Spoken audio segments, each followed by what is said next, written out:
मुझे नहीं समझ आती मेरे पे कब ये स्टूपिड गुस्सा इतना हावी हो जाता है कि मुझ पे कंट्रोल ही नहीं रहता। इज्जत रास नहीं आती कुछ लोगों को। आपसे गलती हुई है, कुछ भी करने से पहले सोच लेना, एक एक चीज का हिसाब लूंगी। मासूमा रिहाम से इतनी नफरत करती है कि उसका दिमाग गुस्से से फटने वाला है। उसे लगता है कि रिहाम ने जिस तरह आकर सदीकी साहब की बेइज्जती की, सदीकी साहब को उसी ने मौत के मुंह तक पहुंचाया है और वो अपने बाप की मौत का बदला तो उनसे लेकर ही रहेगी और उनके घर को इस तरह से तबाह बर्बाद करेगी कि रिहाम दुहाइयाँ देती फिरेगी। रिहाम से अपनी इंसल्ट का बदला उसने इस कदर शदीद लिया है तो अब अपने बाप की मौत को भला मासूमा कैसे भूल सकती है, और इस बात को वो कैसे भूल सकती है कि रिहाम की वजह से ही ये सब कुछ हुआ। ना रिहाम उसके बाप पर इतना चिल्लाती, उसके बाप को बेइज्जत करती और ना आज उसका बाप इस दुनिया से रुखसत होता। रिहाम के लिए मासूमा के दिल में और ज़्यादा शदीद नफ़रत पैदा हो जाएगी। यहाँ पर मासूमा एक दफ़ा फिर चाल चलने की पूरी कोशिश करेगी।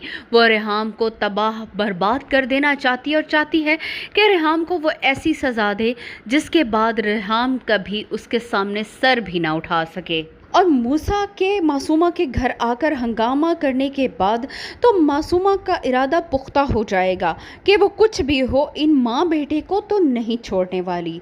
टीटी उसके हाथ में है ये तो वो अच्छे से जान चुकी है, मगर जिस तरह सदीकी साहब के जनाजे में टीटी शरीक नहीं हुआ उसको थोड़ा बहुत डाउट तो है कि कहीं वो रिहाम के कहने में आकर तो ऐसा नहीं कर रहा।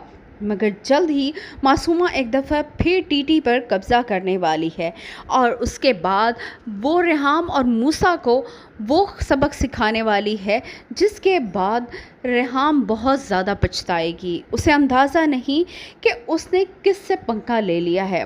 जैसी चालाक औरत उसका घर तबाह बर्बाद करने की सलाहियत रखती है, जो अपनी दौलत की खातिर किसी को भी बख्शने को तैयार नहीं। उसने ज़ुहैब जैसे शख्स की मोहब्बत को ठुकरा दिया, टीटी जैसे बूढ़े शख्स को चुन लिया, तो उसके लिए जज्बात और मोहब्बत कोई अहमियत नहीं रखते। ना उसके लिए टीटी वो अहमियत रखता है। अगर अहमियत रखती है तो वो दौलत जो कि टीटी के पास है, और टीटी को इस बात की अभी तक समझ नहीं आ रही।